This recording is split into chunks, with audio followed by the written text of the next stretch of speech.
Okay, hello everyone. I'm Caroline MacFarland. I'm Director of Common Vision, and we're here today, this morning, on day 2 of the Communicate conference to talk to you about Hold This Space, a new digital tool which helps people process difficult emotions, imagine a better future, and learn more about the impact of collective climate action.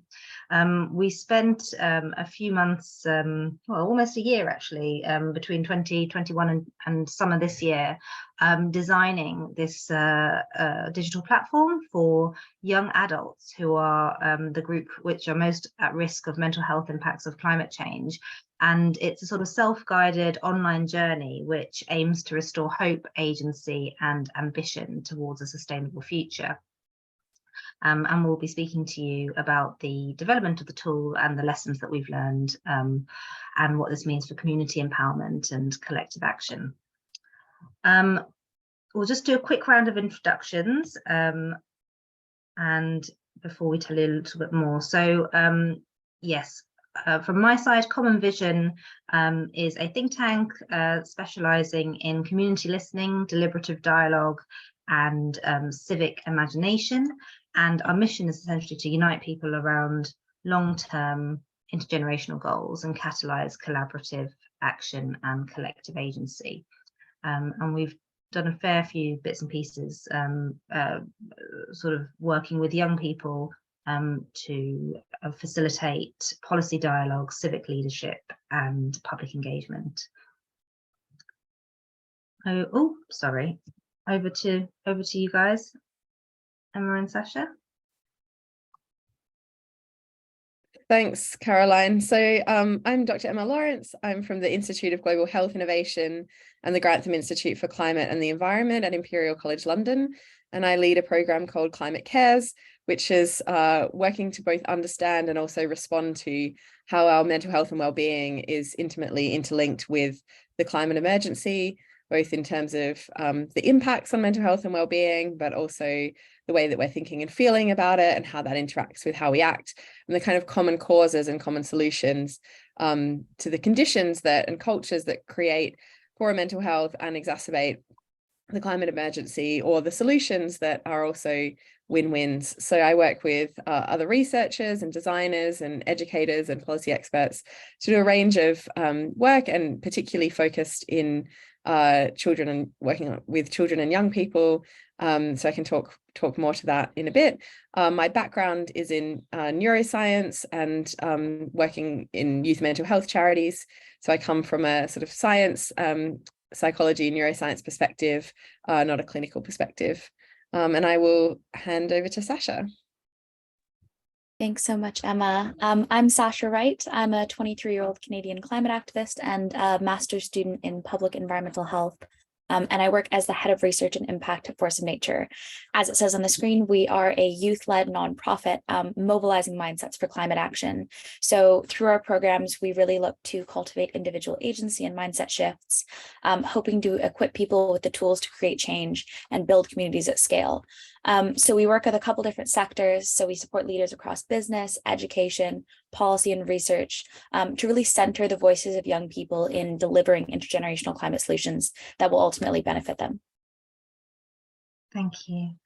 Right, just before I tell you a little bit more about the project, I think, as you may have been told in the chat, we're taking questions today, and after we've sort of given some opening thoughts, we'll turn to your questions. So please do use the Q&A box to submit questions that you have, and we'll be happy to answer them in a sec. So the problem, I suppose, that we were set is the rising prevalence of eco-anxiety amongst young people. And eco-anxiety is closely linked to a sense of being lost, powerless, and confused about the role or the ability of individuals in addressing this enormous global crisis that is climate change. So there's a sort of mismatch between the scale and complexity of the crisis and the ability of any individual to affect it, and this can lead to feelings of overwhelm and paralysis. And recent research has also shown how levels of climate anxiety around the world seem to correlate with young people's perceptions of betrayal and abandonment by government and other adults. So in part, at least, it's about young people's sense of not being listened to, of not having their future protected by the people who are meant to protect it. But at the same time, and Emma maybe can speak to this later, but it's not something that needs to be pathologized or treated, but often support is needed to develop healthy strategies to hold and process these emotions and use them to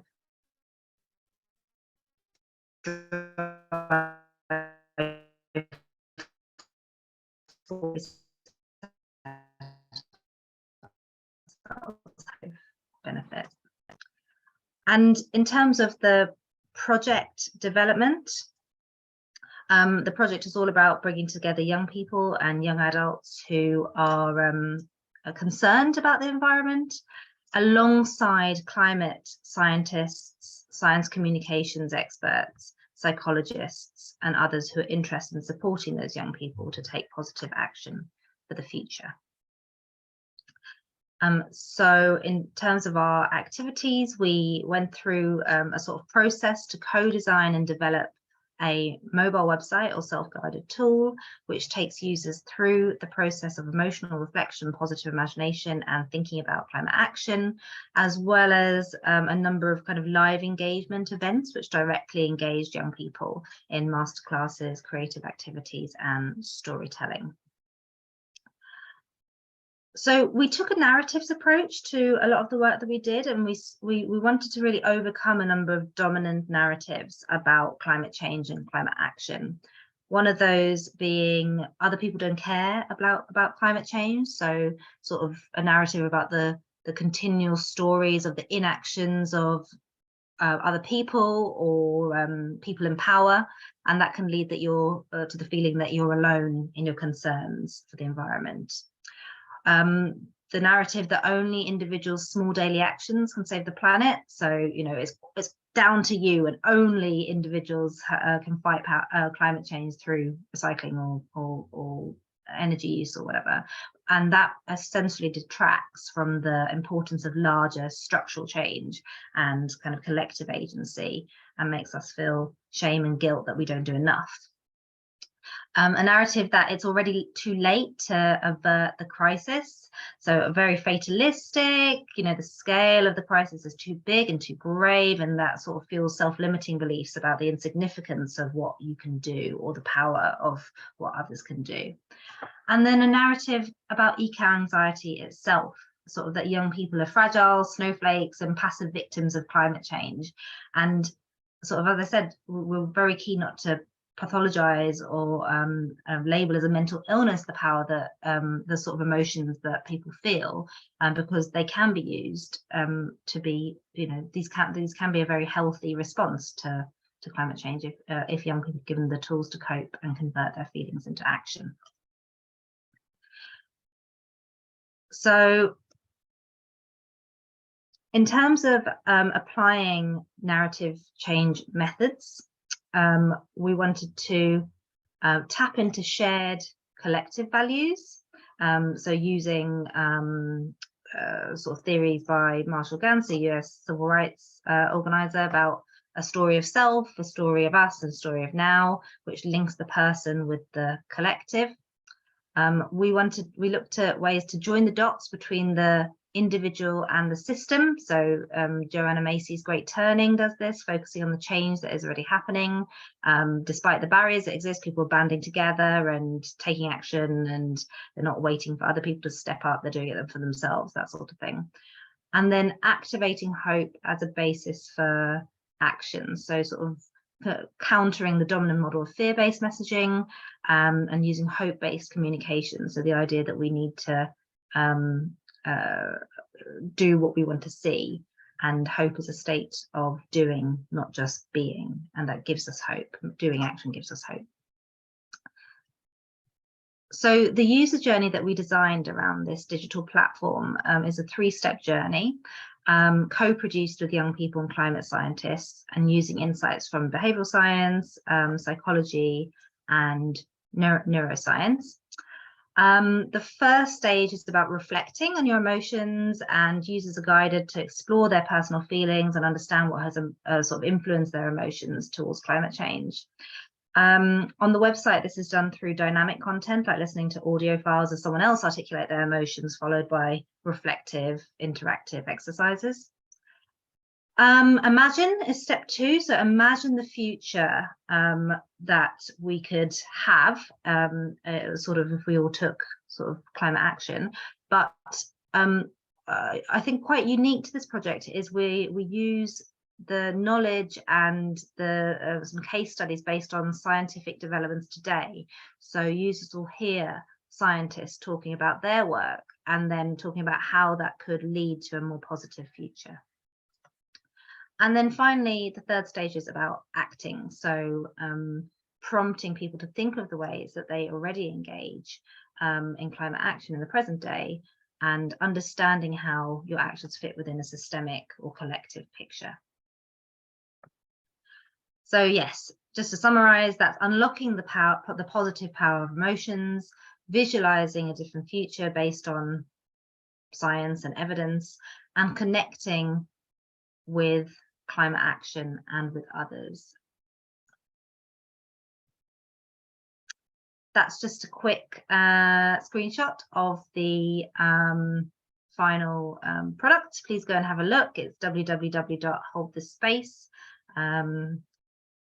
and you can sort of try out the digital tool there. And we also have published a research report which effectively summarizes the thinking behind the project and the sort of narrative change angle and the literature on eco-emotions out there. So please have a look at that. In the report, we also set out some lessons for climate communicators, but really, I suppose I'd summarize that as being the power of emotion. So really using people's emotions and not being afraid of sort of tapping into people's emotions, because they can be you know, a really powerful force for good, and a motivator. The importance of civic imagination. So by that I mean sort of really imagining what could be, and sort of, I suppose, for scientists not to shy away from the idea that you might be overstretching the evidence that exists today by imagining what that evidence could lead to in future, but it can be an incredibly powerful way to communicate you know, what science is doing. And then the third thing is thinking about inspiring climate action where people already are. So you know, we're this idea that people don't have to go out and do something differently or be a climate activist to take climate action. They can do that in their own lives, and I expect that might be something which colleagues might speak to in a second. In the report, we've also got a list of top tips, do's and don'ts of climate communication, bringing together some sort of well-established guidelines as well as some new insights from the project. So please go and have a look at that if you're interested. Okay, so that's the background. I'm going to try and stop sharing the screen so that we can go first to Emma, who has so much expertise in the field of climate psychology and can maybe tell us a little bit more detail about, you know, how this has shaped the project. Great, thanks so much, Caroline. And just to say, I've been having a little bit, unfortunately, of internet troubles. So if it becomes unstable and you can't hear me, please let me know and I can turn off my camera or make some adjustments. So as Caroline said, we've been working as part of Climate Cares and as part of Imperial College London on this project. And really, it was such a privilege to work with the other young people and the other scientists, and really create a space that is grounded in the evidence, but also in their lived experiences. So just to reiterate, and I guess maybe expand on some of the points Caroline made, you know, what is the need that we see here? Why are we doing this in the first place? So for, you know, I came into this space personally because I had my own experiences of sort of distress and grief and anger and fear and dread around the climate emergency, and seeing what was happening to the landscapes around my family's house in Adelaide, in Australia, Adelaide Hills, and to the reefs in Australia. And also seeing the disconnect between what leaders were saying and doing and what, the evidence was saying. And my undergraduate is in physics. I've worked in science for a long time, and knowing the evidence, knowing what that means, and seeing that gap is very distressing. And I was working in youth mental health and seeing that young people, facing these rising rates of emotional distress in general. And in the conversation, it was sort of centered on social media or exam stress. And I think a lot more in the last years has been the realization, and what I was trying to sort of discuss and bring into discussion of what is this sort of wider context that young people are growing up in, inheriting the uncertainties, the challenges, the threats that they face, and what is that, how are young people feeling and coping? And if I'm feeling all of this, I imagine other people are as well. I imagine lots of young people are, and we were talking to many, many people, as Sacha and Force of Nature have around the world, as Caroline and team have, and just hearing these stories and hearing these emotions and hearing this distress. But the climate psychology literature is only very recent, so there wasn't much sort of data to look at, like, well, how many people are actually feeling this, in what ways, at what scale. And it's such an ongoing experience. Any one person might hold a range of different emotions, a range of distress, different experiences of distress, and that might vary day to day. So there's still a lot for us to learn and understand, I think, as individuals and collectively, but there increasingly is evidence that this is very widespread. So we looked, for example, at Climate Cares in the UK at young people in 2020. So we surveyed 16 to 24-year-olds and were wanting to ask them about their thoughts and feelings of the climate crisis, but also the COVID-19 pandemic, which was obviously raging at the time in the UK. The impacts, positive and negative, on their daily lives, their sense of agency, what could they do? Did they feel like they had responsibility? Did they feel like they had efficacy, motivation, capability, awareness of what to do to address the challenges? What range of emotions they felt to each crisis, and also looking at their mental health and how all of these things interacted. And to be honest, I was getting questions at the time from, isn't climate anxiety something that just people worry about if they've got nothing else to worry about, or they're already anxious and this is just something else they're turning their attention to? But the data, both in our study and globally, does not back that up. So what we found was that even in 2020, in the midst of the pandemic in the UK, young people reported being more concerned or distressed around climate change than COVID when we compared their levels of concern. And this was particularly true for people who weren't otherwise generally anxious. And the range of emotions felt were different across the two crises. So COVID was more associated with isolation and disconnection, understandably, and more of a disruption to their daily lives at that point. But climate was more associated with interest and engagement, but also anger, disgust, and guilt. But despite feeling more guilt about the climate crisis, young people were also feeling like less that they knew what to do about it, and less of a sense of agency, therefore. So, this was this kind of thing has been echoed. We've now looked at the Philippines, Caribbean, India and the US, and what we see is, and also other studies have looked globally. There was a study of 10,000 young people in 10 countries around the world that was released last year. And what we see again and again is that the majority of young people are reporting feeling very worried. The majority in the study of 10,000 young people said that they thought humanity was doomed, the future is frightening, and that they felt sad and angry and fearful. And this is, really, really understandable when, with the enormity of the threat that we're facing, climate change, and is already happening around the world. And so it's the countries that are most affected that are reporting this most. And in our data, it's the people who have had direct experience themselves of climate that feel this even more. So again, as Caroline said, climate aware mental health professionals, young people themselves, anyone we speak to and work with, say this is non-pathological, this is an understandable, healthy, empathetic, caring response to what's happening. And it's actually, in the range of psychological responses or thoughts and feelings we can have, it's the people sort of having their defenses up and feeling denial, disavow or sort of putting their head in the sand that is almost the least healthy, most problematic response to the threats that we're facing. However, as Caroline was saying, this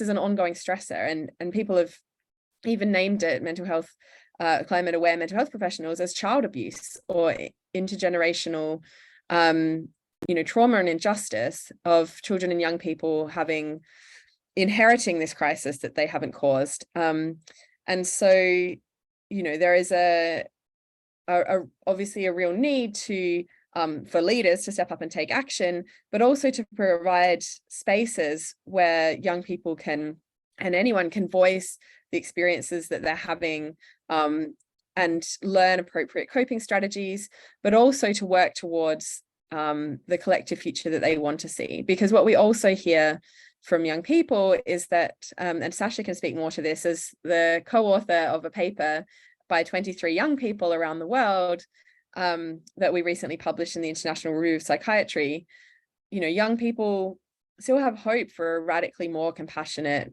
future. And this is what we also hear from scientists, and we worked with scientists on this project. People working in the climate space too, anyone sort of awake and aware to what's going on, are holding this same range of thoughts and feelings. This is not just young people. And we see scientists like burning out from this. We've worked with the climate change. Sorry, I think I had a little brain moment. But the Climate Change Commission that is advising government, we have been giving workshops to them, because anyone working in this space, awake to these experiences, it's very, very difficult, hard work and emotional work. And we can't as humans separate those emotions from that work. And so what we're hearing is it's really, really important to create spaces to voice and be listened to and have validated those experiences. And young people, again, will report that it's just being heard, being validated, being understood, being told that this is not crazy, this is appropriate, is really, really important. But then all the coping strategies that Caroline also discussed, the importance of being able to take action in line with your values, the importance of being able to come together with others in like-minded communities, and the importance of balancing that, of holding both the space for the grief and the fear and the anger, and also the space for hope and the space for creating hope through actions, and holding that as individuals, no one person, particularly young people, are responsible. But at the same time, there is opportunity to make change and to make a difference. And I think that was the paradox in our data as well, of people feeling guilty, but also not feeling like their actions can make a difference. And so this is where some of those narratives Caroline was talking about come into play as well. And so there is a real opportunity to help young people see where their actions can make a difference, and the future that we can create based on the science that is actually far better, far more caring for our health and well-being and the planet simultaneously. And that sort of radically more compassionate world that the 23 young co-authors of this recent paper were talking about is possible through listening to the cultures around the world who have these practices of caring for ourselves, for others, for the wider world, and really connecting to that. But also all of the amazing science that the NERC scientists are doing. And if that kind of gets brought into play, what does that look like? How do we imagine that? And how do we bring that sort of into being through our actions? And so we see again in the climate psychology literature that it is possible to hold climate distress and high well-being. Climate distress is sort of necessary at this point. But young people say that, they don't want it to get rid of, they just want it to be heard. But at the same time, it's, there are documented mental health impacts, as I was saying, of insomnia and other mental health impacts without that sort of coping skills. But if you have hope and you have agency, that's when you can hold this distress and well-being simultaneously. It's when you feel hopeless and powerless that it becomes a real problem. And so I'll stop in a moment and pass on to Sacha to sort of add to what I've been saying. But just to know, in terms of what communicators can do, what we see in even some very recent papers is that if you don't focus on the problem at all, you know, people need to hear the truth. And without hearing the truth, people aren't moved enough by the urgency to act. But at the same time, articles that hold space for, you know, both the emotional response people might have to it, but also the solutions is the most powerful motivator of action, and people can see what they can do, because it is really hard if you're just told the problem and not told what the solution is. And that's when you feel powerless and hopeless, which, as we know, is what is most negative for both mental health and also for action. So I think there's a real responsibility of communicators to create space for that. Indeed, in our data, just to finish off, we found that you know, even in 2020 in the UK, one of the big drivers of this kind of distress that young people said they were facing about climate was reading media articles. So there was significantly more distress around reading media articles about climate than about COVID, even in 2020 in the UK.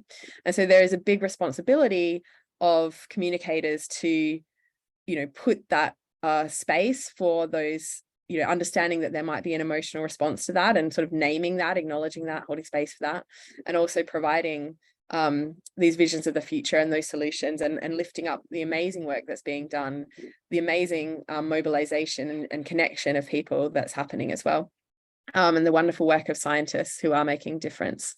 So I will now pass on to Sacha, and thanks very much. I can pop some stuff in the chat. The work in this space that came from our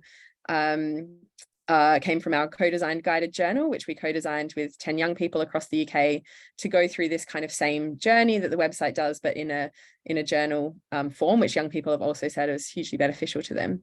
So I can, pop some stuff in the chat, and I'll hand over to Sacha. Amazing. Thank you so much, Emma. That was a really great setup.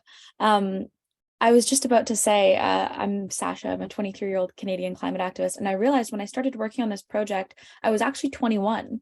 So that must have been over a year and a bit ago now, which is just wild.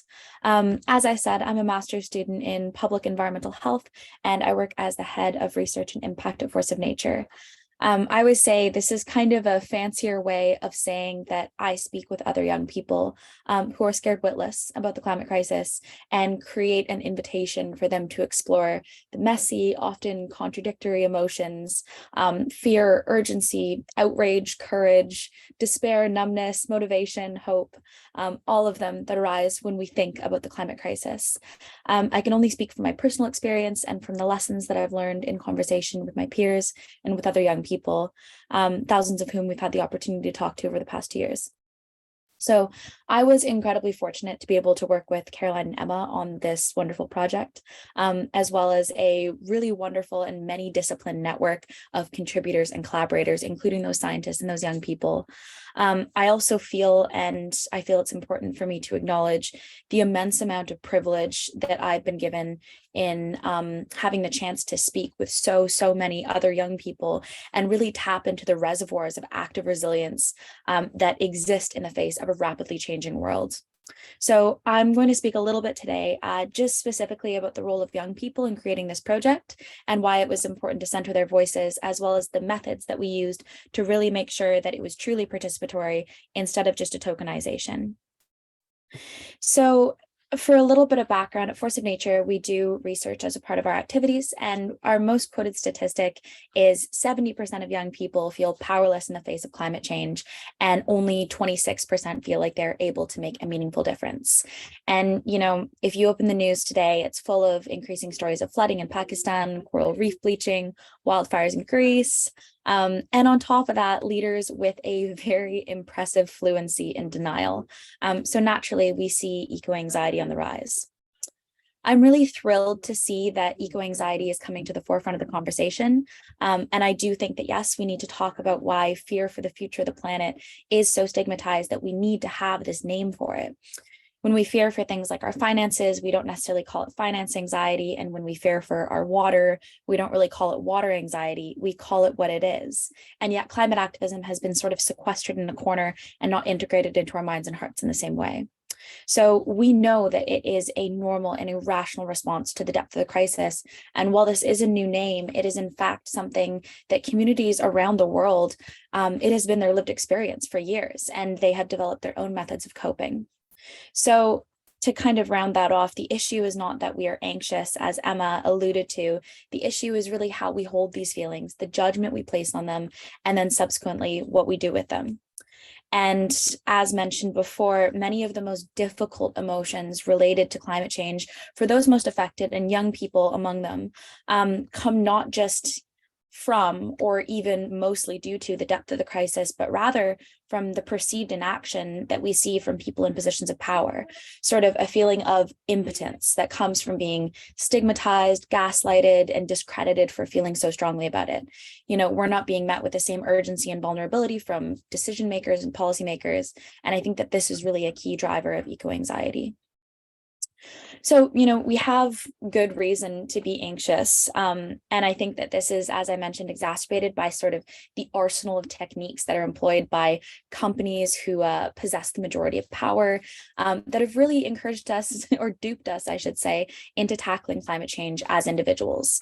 And so more and more young people are starting to align their values with people who are taking action. You know, we see in our network of young people, that 1 in 2 18 to 25-year-olds, to quote a recent statistic from Bloomberg, are choosing their preferred employers based on personal ethics, with climate change being their number one concern. And, you know, 93% of employees across generations saying that acting on climate change at work is one of the most important things to them. And yet we're seeing a disconnect between that sort of emotional response and the action that people are taking. So it's clear that people feel really deeply about it, yet at the same time, most of us feel so powerful in the face of a problem that is so unbelievably overwhelming. And that's why we really think that we need this revolution mindset, which brings in that narrative piece that Caroline was speaking to, the power of those stories that are both, can be self-limiting, but also very empowering. So we need to find the stories that empower people to channel that eco-anxiety into agency, because we know that we have had the technology, the resource, and the ingenuity to, if not stop, at least stem the climate crisis for decades before I was born. And what we have fundamentally lacked is the willingness. So the threat, even greater than the climate crisis, is really how powerless we feel in the face of it. So this project was really, really exciting for me because it took on a deeply participatory element, this co-creation. And in my mind, it was a reclamation of what consultancy could actually look like. It wasn't paying somebody for an hour or two of their time, asking them a couple questions, and then kind of just doing what you would have done in the first place. This was a participatory co-creation with the young people and with the scientists, with multiple check-ins and a series of workshops that really dug into what the values were behind the project. It also really put the storytelling tools back in our hands as young people and as the scientists and as the people affected by this conversation. Because I know that, especially for young people, it can often feel like you're being told stories about your future. And this actually said, what would it look like to have the tools to write what that future could look like? I had a really interesting conversation with a data scientist last week at the Natural History Museum who does modeling around biodiversity. And there was a question posed to her about how we can better communicate data and how to really get people not even just excited about data, but to engage with data.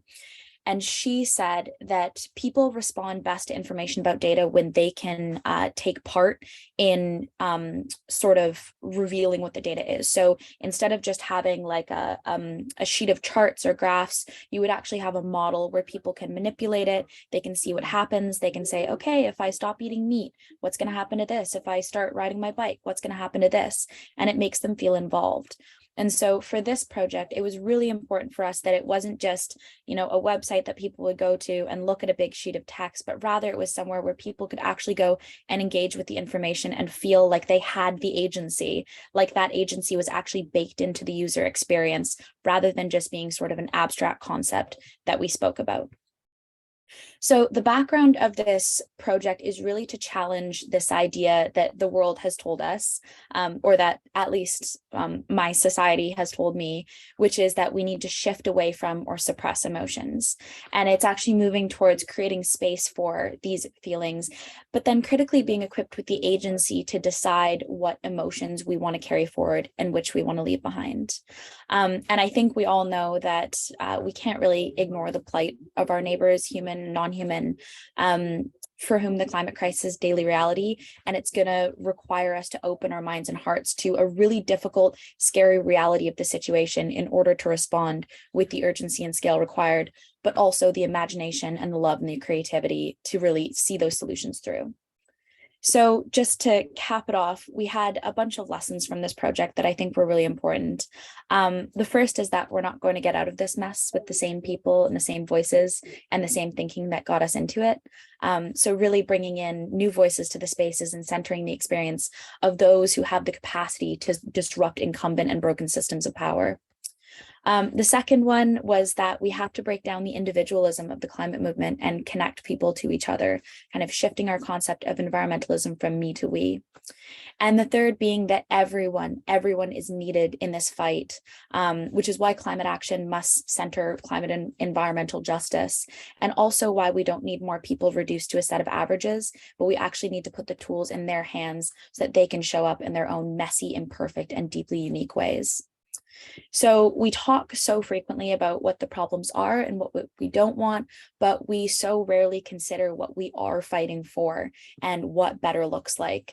So really using that anxiety, that fear to tap into what you care most about can unlock our imagination, our minds to what a more beautiful, fair, compassionate, comfortable world we could have if we act on climate change, and then bring pockets of that better, brighter world into the present. And that's really what we're trying to do with this project. Sorry, I'm going to stop talking now, but I'll pass it back over to you, Caroline. Thank you, Sacha. That was really great, and thank you, Emma, as well. So we've got about 6 or 7 minutes for questions. Some have come through in the Q&A box already. If you want to add your questions in there, please go ahead.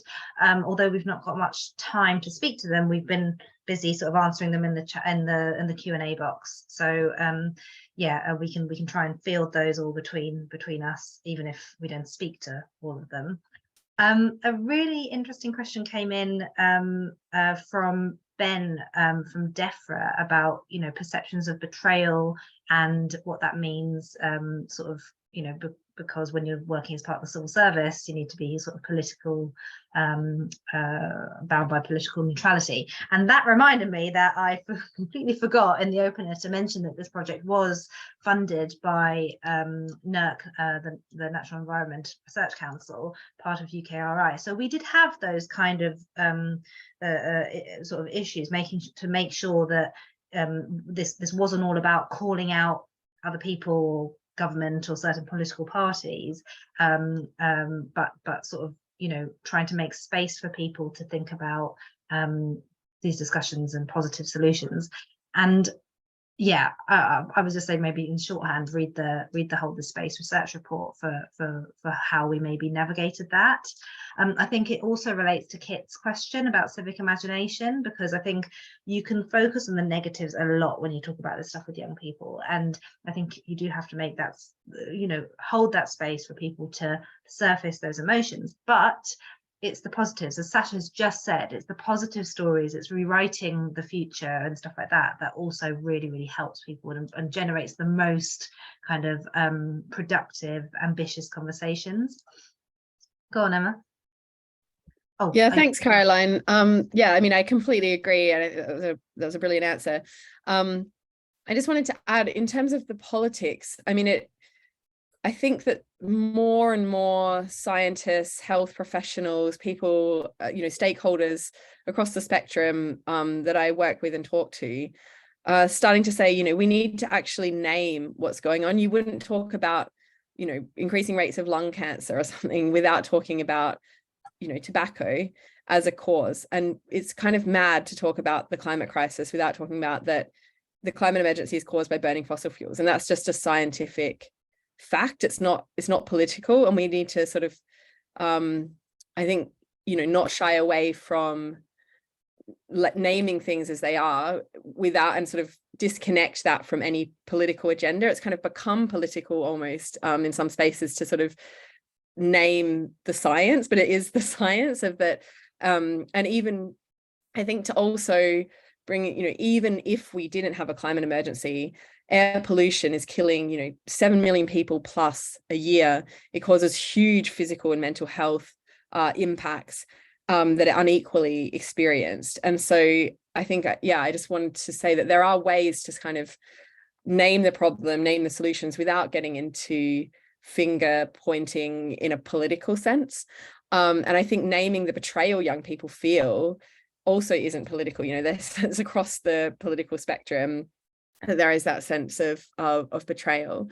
And so I think it's important to I guess understand where those bounds are. And I also wanted to echo on the imagination for the future. So we talk about these kind of co-benefits of, or win-wins for climate action. So on an individual level, we've heard from young people, the most positive experience, if there is positives, of learning and hearing about the climate emergency is that taking action on an individual level that's in line with their values and cares for the environment actually helps their own well-being.